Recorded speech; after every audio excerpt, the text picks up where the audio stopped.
everyone, welcome back, or welcome if you're new here. My name is Derek, and today we are taking a look at a bunny girl from Freeing, Sakurajima Mai, from the anime Seishin Butayaro wa Bunny Girl Senpai no Yume wo Minai, or Bunny Girl Senpai for short. I'm not saying that again. Let's go. This Mai figure originally released in December 2019 and retails for 22,037 Japanese yen. She is 400 millimeters tall, or 15.6 inches. Next to some other 1/4 scale Freeing figures, she's obviously going to be really tall because the other ones I have are on their knees. Next to a can of Coke, still freakishly large. And if you try to put her into your normal bookcase, it's not going to work without modification. No. And your Detolf, that's a no-go as well. I recommend keeping her on your desk or above your Detolf. Mai's figure box is actually on the larger side, at least lengthwise. You have a great big viewing window in the front, one on the side, and one up top. Of course, you have Mai plastered all throughout in different angles to show off some of her assets, and it is primarily in a blue sky and white cloud theme. I would have liked if they went with a aquarium or library theme instead, but you get what you get. On the inside, the blister is very protective, and there's some bubble wrap and other things to keep your figure nice and secure. In terms of design, this Mai's pose is quite simple. She has both her feet pointed inwards, she's leaning forward, and she's playing with her hands. I wish they went with the promotional art pose instead, but I'm not sure if Aniplex had any word or say in that, because they did release a 1/7 scale a few months before this. The main differences between the two of them, of course, is Freeing likes to put real fishnet tights on their figures, and this one isn't cut as high on the hip area as the Aniplex one. You also get 2 black armbands on this one, so there are a few design choices or differences. As for the paint for this figure, it's pretty solid.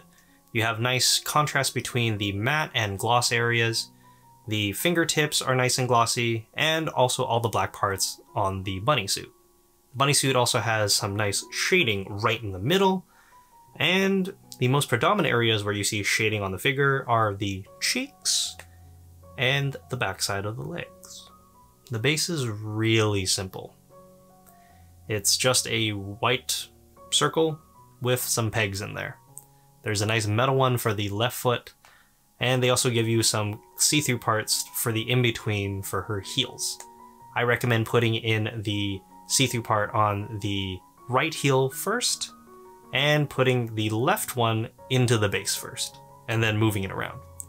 The left one for mine didn't fully snap in, but I wasn't going to try to push down any further. I don't want to wreck anything, so good luck. A little piece of advice I have for handling her is to not pick her up too much by the fishnet tights.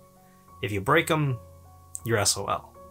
Also, either dust very often with like compressed air, or put her into an area where you don't have to dust very often, like a case. Because using anything to rub up against air is not recommended. Overall, I think Freeing did a decent job with this Mai figure.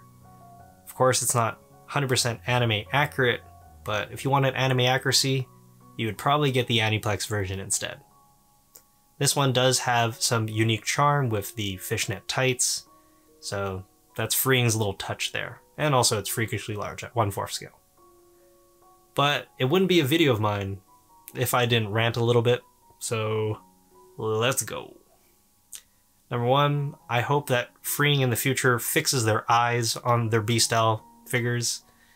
Mine looks a little cold and lifeless. I hope you would increase the saturation on these if you're going to continue using the decals or whatever the heck's on there. Or put on some gloss clear to showcase that there is a difference between a moist eyeball and normal skin. Number 2, I hope you improve your quality control. I feel like I've been talking about quality control a lot lately, but mine had a very egregious paintbrush mark on the right arm, Normally I would like to overlook a lot of these things, but this one was very obvious. You see the paintbrush streaks on the side, and the texture is completely different there. I don't know how that passed quality control. You gotta fix it. Hope you fix it. Make it better. I hope you guys enjoyed the video. If you guys did, make sure to give me a like or a comment. It helps with the algorithm. And of course, make sure to subscribe. My name is Derek, and I'll see you next time. Peace!